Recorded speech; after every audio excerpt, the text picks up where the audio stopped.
conducted in line with the provisions of... Going forward, therefore, and in order activities, I believe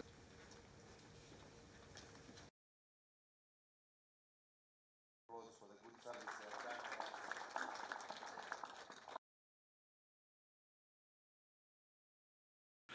have done. In March of last year, a number of issues of critical concern to both our levels of government were deliberated upon, such as the issues of rising wage bill, and I understand we're going to get a presentation today, and the unfavorable labor relations, particularly in the health sector across our two levels of government. I am confident that, again, since that meeting, we have registered some positive milestones in the two areas I've just mentioned, as well as other areas. And we believe that these milestones we shall share together during today's gathering.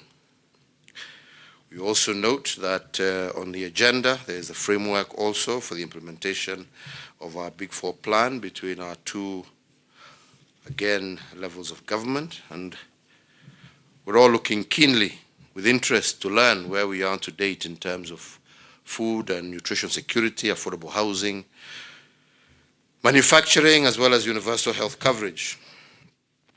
Ladies and gentlemen, we are all too aware of last year's issues with the cycles of flood and drought that have been experienced in our country. And indeed, some of the worst floods in Kenya's history happened towards the end of last year. So therefore, I'm also glad that one of the issues of highlight today is disaster risk management and the digital platform for relief assistance.